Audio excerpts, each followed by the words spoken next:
దావీదున్న పరిస్థితి ఏంటిది? అక్కడ సౌలు తరుముతా ఉన్నాడు. అవునా?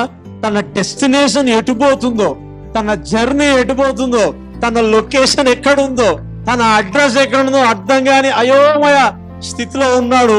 ఆ జర్నీలోనే ఆ రింగరంలో ఏం చేస్తున్నాడంట? దేవుని వాక్యాన్ని ధ్యానిస్తున్నాడు. మీరు కూడా అలాగా ధ్యానించుదురు గాక. మీరు ఇక్కడ రింగ కాకుండా ఒక దగ్గర బైబిల్ దగ్గర కూర్చుందురు గాక. చెప్పండి, యేసయ్యా నాకు కొంచెం బుద్ధి కావాలా, నాకు గట్టి చెప్పండి, నాకు కొంచెం జ్ఞానం కావాలా, నాకు కొంచెం తెలివి కావాలా. Hallelujah. Come to the word of God. That's it. Come to the word of God. చదుదాం.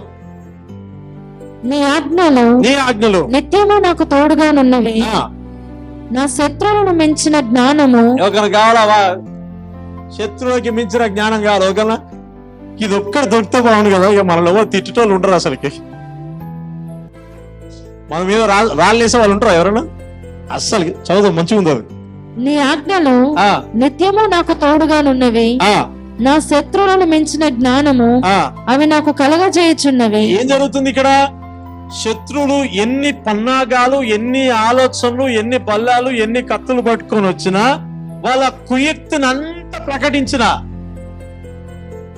దావీదు దేవుని వాక్యాన్ని అధిక శాతంలో మోతాదులో తీసుకోవడం వల్ల వారికి మించిన జ్ఞానం దేవుడు అనుగ్రహిస్తున్నాడట. ఓ హల్లెలూయా. పరిశుద్ధాత్మ దేవుడు మీకు అలాగా అనుగ్రహించును గాక.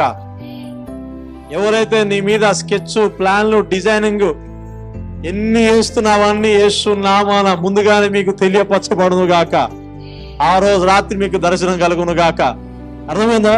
దేవుని వాక్యం ధ్యానించడం వల్ల డెవిల్ ఏ కోణంలో నిన్ను బాధించాలో, బలహీనపరుస్తుందో దేవుడు వాక్యం ముందుగానే జ్ఞానం ఇస్తుంది ముందుగానే. ఒక రోజు ఒక దైవుడు నాకు సాక్ష్యం ఇచ్చాడు. నాకు చెప్పాడు ఇట్లా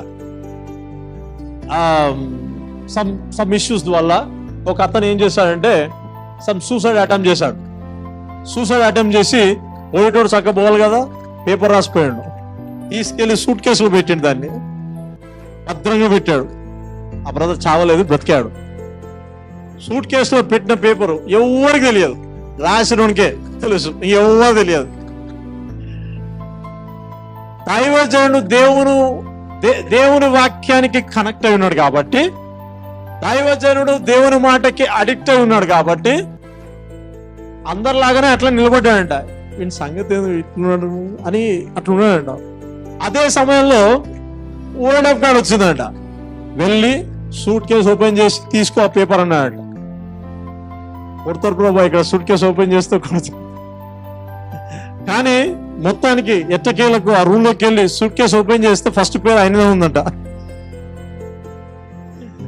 అర్థమవుతుంది? బాబు తప్పించినట్ట కాదా? తప్పు చేయలే, తప్పు చేశాడని అనుమానంతో పేరు పెట్టాడు అక్కడ. కానీ వాక్యం శత్రుకి మించిన జ్ఞానం ఇవ్వడం వల్ల పేపర్ని లాగేసేసాడు. తప్పించాడా లేదా? ఒకవేళ పేపర్ అక్కడనే ఉంటే దైవజనుడు ఎక్కడ ఉండాలా? చెరసాల్లో ఉండాలా. That is the word of God. అర్థమైందా? దేవుని వాక్యానికి నువ్వు అలవాటు పడితే ఏ సమయాల్లో నిన్ను తప్పించాలో దేవుని వాక్యం నీ యొద్దకు వస్తుంది, అంతే. హల్లెలూయా.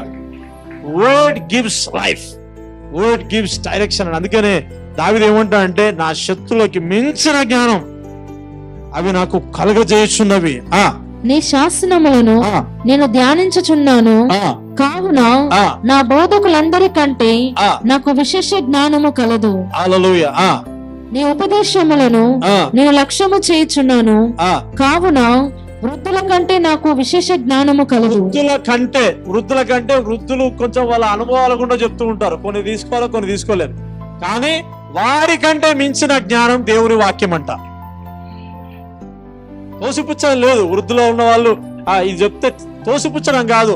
ఏది కావాలో తీసుకోవాలా. ఏది వాక్యానుసారంగా ఉంటుందో, ఏది వాక్యానికి కనెక్ట్ అవుతుందో తీసుకోవాలా. మిగతాది అవసరం లేదు మనకి. అంత మాత్రం వాళ్ళని తోసిపుచ్చట్లేదు. ఓకే, అందుకే దావీదు ఏమంటే, వారికి మించిన జ్ఞానం కూడా దేవుడు నాకు అనుగ్రహిస్తున్నాడు. దేనివల్ల? వాక్యం వల్ల. హల్లెలూయా.